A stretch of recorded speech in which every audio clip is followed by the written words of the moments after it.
আসসালামু আলাইকুম গাইস। এই কেকের ডিজাইনটা ছিল কাস্টমাইজ। ক্লায়েন্ট যখন এই ডিজাইনটা আমাকে চয়েস করে দিয়েছে, মাশাআল্লাহ ডিজাইনটা আমার কাছে খুবই ভালো লেগেছে।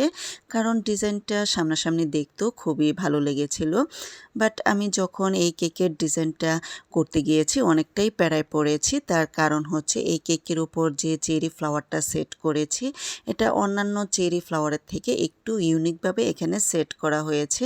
আমি অন্যান্য সময় যে চেরি ফ্লাওয়ারগুলো কেকের উপর সেট করে থাকি, ক্রিম দিয়ে তারপর নজেলের সাহায্যে চেরি ফ্লাওয়ারটাকে বানিয়ে কেকের উপর সেট করেছি। আর এখানে ভিডিওতে দেখতেই পাচ্ছেন একটু ইউনিকভাবে আমি চেরি ফ্লাওয়ারের শেপটা দিচ্ছি। একটা পাইপিং ব্যাগে বেশ কিছুটা রেড কালারের ক্রিম নিয়েছি। তারপর ফার্স্টে আমি ডট ডট দিয়ে একটা নাইফ দিয়ে চেরি ফ্লাওয়ারের শেপটা দিয়ে দিচ্ছি। দেওয়ার পর আমি দেখতে পেরেছি যে ফ্লাওয়ারটা সুন্দর হয়নি। এখানে বেশ কিছু পাপড়ি ছোট বড় হয়েছে, তো আমার কাছে ভালো লাগছে না।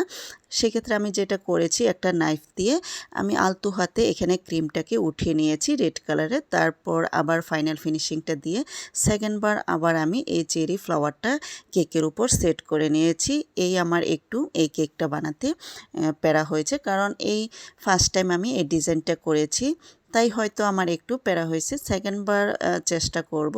তো যাই হোক, সেকেন্ড বার আমি এই কেকের উপরই এই ডিজাইনটা করে নিয়েছি। মোটামুটি মাশাআল্লাহ এই ডিজাইনটা আমি তারপর করতে পেরেছি।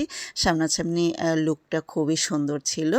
সো এখানে আমি ফ্লাওয়ারটা সেট করার পর তারপর মাঝখানে হোয়াইট কালারের ক্রিম দিয়ে আমি রেনু দিয়ে দিচ্ছি। এতে করে কেকের ডিজাইনটা খুবই সুন্দর লাগবে। সো নিচ দিয়ে আমি একটা ছোট্ট নজেল দিয়ে বর্ডার দিয়ে দিচ্ছি।